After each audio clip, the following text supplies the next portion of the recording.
안녕하세요. 사랑하는 나그네 교회 교우 여러분, 그리고 함께 영상을 보고 말씀을 따라 읽는 그리스도 안의 형제 자매된 교우 여러분, 오늘은 사무엘상 26장을 읽습니다. 우리가 24장 말미에서 이제 사울이 다윗에게서 생명이 이렇게 건진받는, 그러니까 다윗이 사울을 죽일 수 있으나 죽이지 않고 그를 살려두는 일을 봤죠. 사울이 이제 뉘우치고 다윗에게서 자신의 잘못을 인정하게 되는 대목을 봅니다.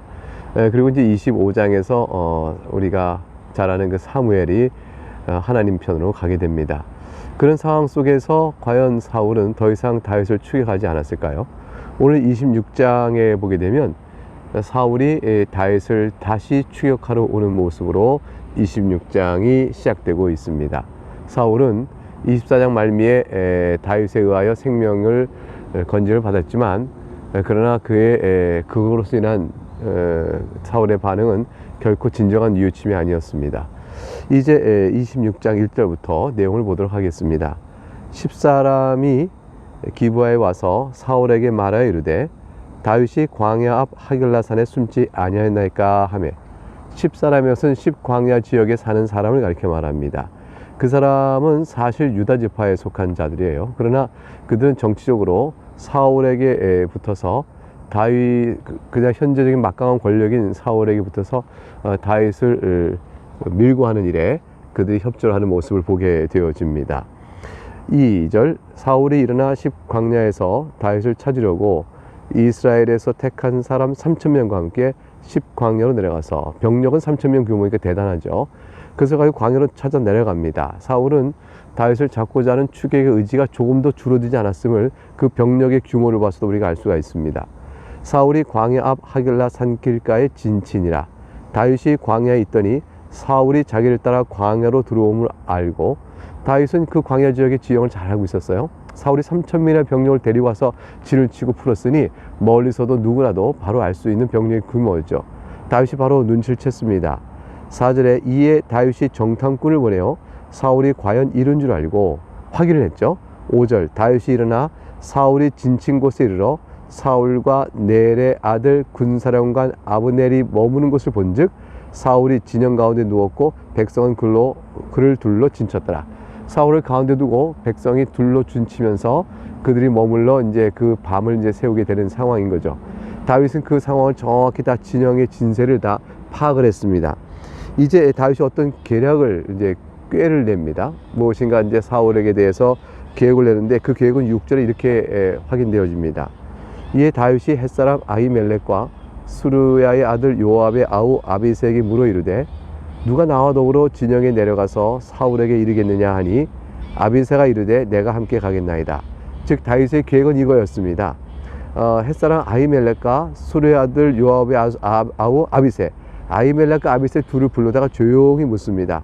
너희 둘 중에 누가 나와 더불어 진영에 더 내려가겠느냐, 그러니까 사울에게 이르겠느냐. 그러니까 다윗의 계획은 잠입이에요. 침투였습니다. 밤에 다 잠든 사이에 병력 하나만 데리고, 아히멜렉이든 아비새든 누구나 한 사람은 데리고 사울에게 들어가는 거였습니다. 이거는 참 위험한 일이죠. 이렇게 병력이 다 둘러싸고 사울이 진영 가운데 있는데 그걸 다 뚫고 안전하게 사울에게 다가가고, 또 다가갔다 할지라도 또 안전하게 나와야 하는데 그 일을 과연 성공할 수 있을까요? 이렇게 계획을 세우고 말하자 아비새가 내가 함께 가겠나이다 하므로 둘이 들어가게 됩니다. 7절, 다윗과 아비새가 밤에 그 백성에 나가본즉 사울이 진영 가운데 누워 자고 창은 머리 곁 땅에 꽂혀 있고 아브넬과 백성들은 그를 둘러 누웠는지라. 무사히 그 사울의 데까지 들어간 거죠. 그래 보니까 다 자고 있어요. 사울은 누워 자고 창은 머리 곁 땅에 탁 꽂혀 있고, 그 사울을 보호한다고 하는 아브넬과 그 군사들도 다 쿨쿨쿨 자고 있었습니다. 이게 뭘 뜻할까요? 하나님께서 다윗의 계획을 성사시키신 거죠. 하나님께서 그 상황 속에 모든 사람을 다 잠들게 하신 거죠. 그리고 과연 그 안에 가운데까지 침투할 수 있도록 하셨습니다. 결국은 지금까지 이야기를 쭉 따라 읽으면서 항상 하나님은 다윗을 보호하고 계셨고, 어느 상황이든지 섭리적인 손길로 다윗의 어떤 상황 속에서 보호하고 다윗의 계획을 세워 이루게 하시고, 그런 일을 계속 하십니다. 과연 하나님께서 다윗과 함께 하신다는 말의 의미는 그가 단순히 함께 있는 것이 아니고 다윗의 생명을 보호하고 안전케 하며 그가 하나님의 뜻에 따라 행하는 일들을 과연 이루게끔 하시는 실질적인 하나님의 도우심, 그걸 통해서 함께 하심이 드러나는 거죠. 그러니까 다윗이 골리앗을 물맷돌로 쳐서 이마에 돌이 박히게 한 그것 자체가 이미 하나님 함께 하신 섭리 손길 알 수 없습니다. 평소에 다윗의 물매 솜씨가 너무 좋다 할지라도 그 순간에 그렇게 된 일로부터 시작하여 이어지는 일들은 결국 다윗과 함께 하신 하나님이 나타내 보이셨는데 지금도 그러한 상황인 것입니다. 8절 아비새가 다윗에게 이르되 하나님이 오늘 당신의 원수를 당신의 손에 넘기셨나이다.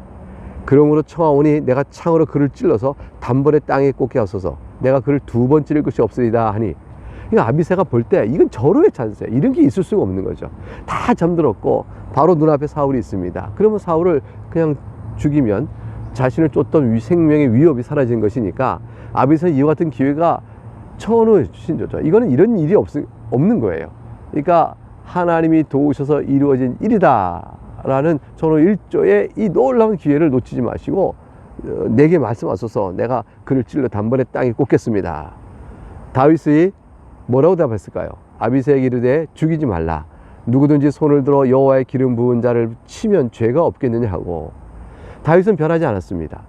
24장에서 다윗이 사울이 동굴에 들어왔을 때, 큰 일을 보러 들어왔을 때 그의 겉자락만 잘 자르고 그를 죽이지 않았던 일이 있지 않습니까? 그 일을 통해서 사울이 뉘우치고 자신이 잘못했다라고 말했는데, 그러나 사울이 이내 다시 또 사무엘이 죽고 나서 다윗을 추격하러 온 것을 보면 다윗 마음에는 배신감 들 것이고 화가 날 수 있는 것이죠.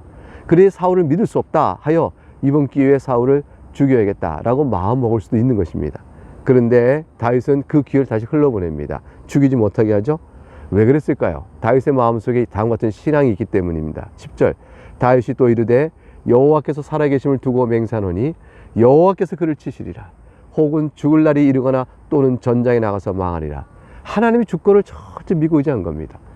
그래서 하나님께서 그를 치실 것이니 죽을 날이 되어 죽게 하시거나 전장에 나가 죽게 하시나 하나님이 하실 일을 내가 어찌 하겠는가. 11절 내가 손을 들어 여호와의 기름 부음 받은 자를 치는 것을 여호와께서 금하시나니 너는 그의 머리 곁에 있는 창과 물병만 가지고 가자 하고. 결국 여호와께서 기름 부은 자를 내가 치는 것은 합당치 않다. 하나님이 금하신 일을 내가 하여 어쩌해 내 생명을 내 스스로 보호하겠다 하겠느냐. 하나님께 맡기자. 우린 다만 그의 머리 곁에 있는 창과 물병만 가지고 가자라고 말합니다. 아비새가 얼마나 쿵쿵쿵거렸을까요? 아닌데 이러면 안 되는데 이 길을 놓치면 또 어떡하려고 그러지?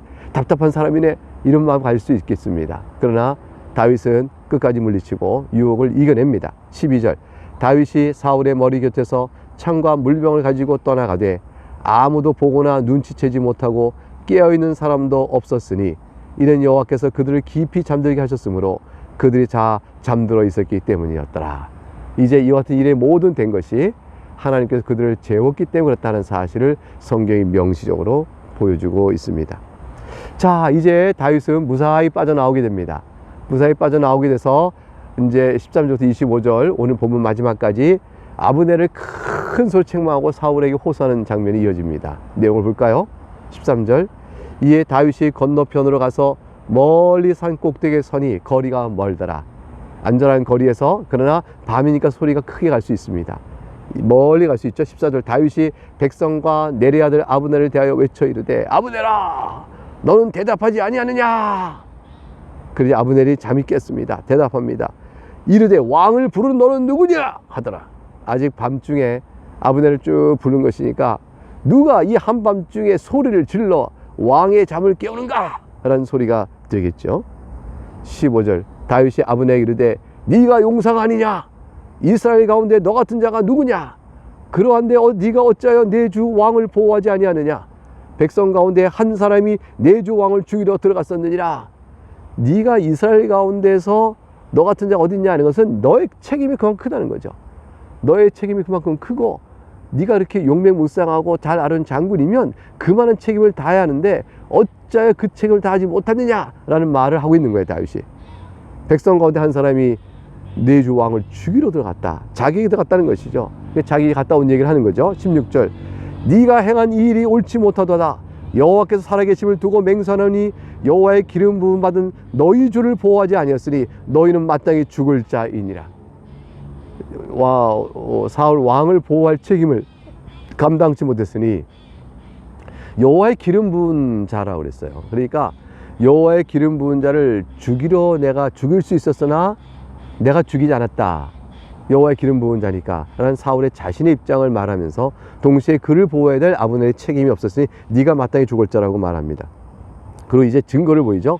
이제 왕의 창과 왕의 머리 곁에 있던 물병이 어디 있나 보라 하니 증거를 딱 보였습니다. 아브넬은 가슴이 철렁했을 것입니다. 아니 이렇게 되는가. 경계에 실패한 병사는 장수는 용서할 수 없다. 뭐 이렇게 그런 말이 있잖아요. 그러니 아브넬은 책임을 다 못한 거죠. 자, 근데 사울이 잠이 깹니다. 그리고 말을 들어보니 어서 많이 듣던 말인데 이건 바로 다윗의 음성이었죠. 17절 사울이 다윗의 음성을 알아듣고 이르되 내 아들 다윗아 이것이 너의 음성이냐 하는지라. 다윗이 이르되 내 주 왕이여 내 음성이니다 하고 다윗은 여전히 사울을 왕이라고 부릅니다. 자기 주라고 부릅니다. 이스라엘 왕으로서 하나님의 기름 부은 이스라엘 왕으로서 다윗은 조금 더 인색함 없이 그를 인정해 드린 겁니다. 언제까지 다윗이 그럴까요? 하나님께서 그의 생명을 데려가실 때, 즉 그를 하나님께서 내리실 때, 그 자기가 또 왕에 등극하여 높임을 받을 때, 그때까지 다윗은 자기가 기름 부은 자라 하지만 내가 왕인데 사울은 이제 가짜다, 이제 진짜 나야, 이제 사울은 끝났어, 이제 나야, 백성들 다 나를 인정하라, 이렇게 나가서지 않았습니다.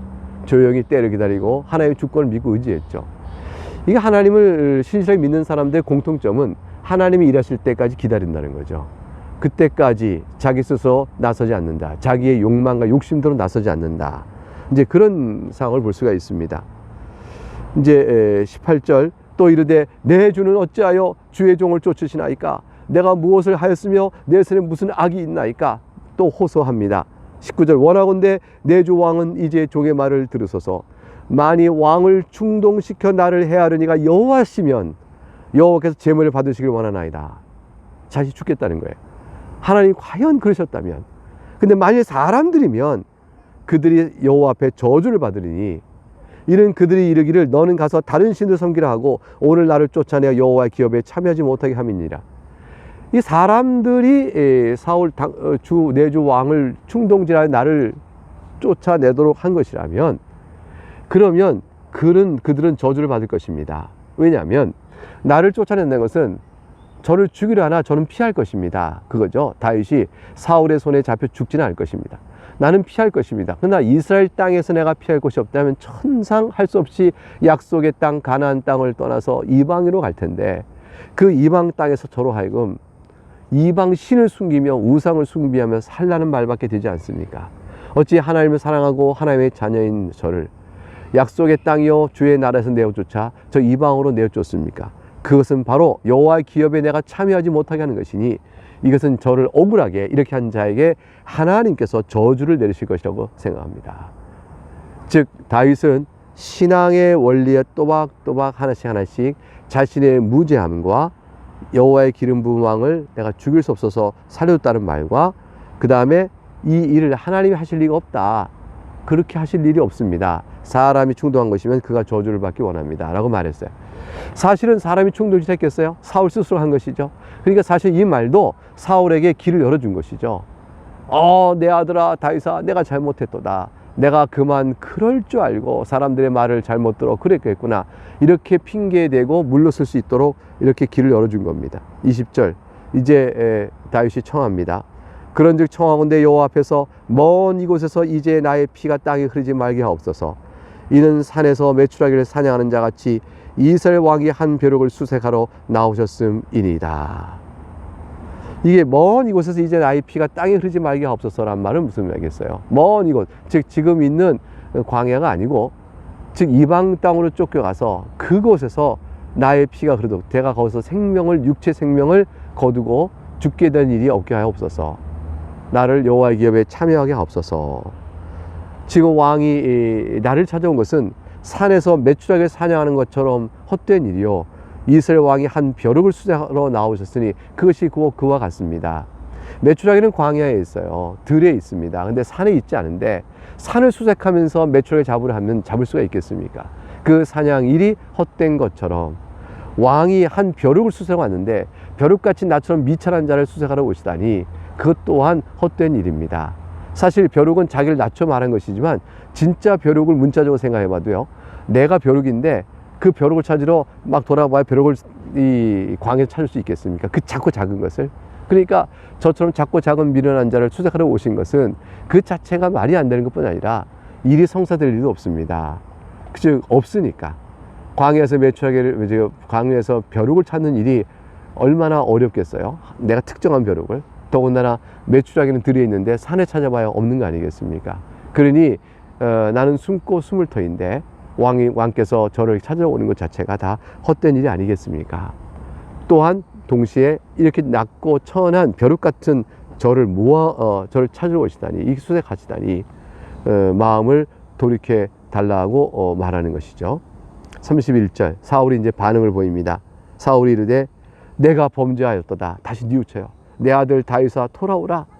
네가 오늘 내 생명을 귀하게 여겼은즉 내가 다시는 너를 해하려 하지 아니하리라. 내가 어리석은 일을 하였으니 대단히 잘못되었다 하는지라. 이제 사울이 뉘우칩니다. 이 뉘우침이 정말 온전한 뉘우침은 진정한 뉘우침으로 이어졌으면 참 좋겠죠. 22절, 다윗이 대답하여 이르되 왕은 창을 보소서 한 손을 보내어 가져가게 하소서. 증거를 보이고 사람을 보내어 가져가게 합니다. 23절, 여호와께서 사람에게 그의 공의와 신실을 따라 갚으시리니 이는 여호와께서 오늘 왕을 내 손에 넘기셨을 때 나는 손을 들어 여호와의 기름 부음 받은 자를 치기를 원하지 아니었습니다. 그러니 내가 한 행동을 보고 주께서 공의와 신실로 나를 따라 갚으실 때 하나님께서 나의 생명을 지켜주실 것입니다 라고 24절에 얘기합니다. 즉 오늘 왕의 생명을 내가 중히 여긴 것 같이 내가 내 생명을 여호와께서 중히 여기셔서 모든 환난에서 나를 구하여 내시기를 바라나이다 하니라. 그러므로 사울이여, 당신이 내 생명을 지키는 것이 아니라 여호와께서 내 생명을 지켜주실 것입니다. 나는 당신의 생명을 중히 여겼으니 하나님께서 나의 행동을 귀히 보시고 이쁘게 보시고 어여삐 보시고 나의 생명을 지켜주실 것입니다. 사울이 25절에 말하죠. 다윗에게 이르되 내 아들 다윗아 네게 복이 있을지로다. 네가 큰일을 행하겠고 반드시 승리를 얻으리라 하니라. 그래서 사울이 다윗을 축복하게 됩니다. 자기 잘못 인정하게 된 것이죠. 근데 둘이 길이 갈립니다. 다윗은 자기 길로 가고 사울은 자기 곳으로 돌아가니라. 이게 참 영원한 분리기예요. 영원한 분리예요. 다윗에게로 사울이 오고 다윗이 또 사울에게 가고, 그렇게 해서 하나가 되어서 한 길로 가면 사울도 살 텐데 사울은 자기 곳, 다윗은 자기 길로, 두 사람 길을 많이 갈렸습니다. 다윗은 사울에게 다시 자기 몸을 의탁할 수가 없는 거죠. 나를 추격하지 마소서라고 말했지만 다윗은 사울이 자기를 품에 안고 진정한 화평을 이룰 수 있는 관계가 아니라는 것을 이제 알게 된 거예요. 각각 길로 갈립니다. 영원히 갈렸습니다. 사울은 멸망으로, 다윗은 이스라엘 왕으로 화평으로 길이 갈리게 되어집니다. 인생을 우리가 다 삽니다. 한평생 사는 동안 70여 80인 인생 속에서 우리는 각각 한평 살다가 인생을 마칠 때 길이 갈립니다. 지금도 복음을 통하여 구원의 기회가 주어졌으나 거부함으로, 회개치 아니함으로 다른 길로 갑니다. 어떤 순종함으로 주의 길로 옵니다. 마지막 인생을 다 마치게 되면 우리는 길이 갈리는데 그 길은 영원한 갈림입니다. 사랑하는 교우 여러분, 이제 코로나19에서 힘들고 눈물 나고 아프고 괴롭고 그렇다 할지라도 이 인생 후에 갈림길 속에 우리는 주와 함께 믿음을 따라 살다가 믿음을 따라 죽은, 그래서 낙원에 가 이른 모든 성도의 길로 우리가 그 길로 가고 있다는 사실을 생각하면서 다윗이 간 길이요, 바울이 간 길이요, 베드로 간 길이요, 주의 사랑하는 모든 종들이 간 그 길을 따라 가고 있다는 사실을 생각하면서 오늘도 힘있는 하루를 감당할 수 있기를 주의 이름으로 축복합니다. 감사합니다.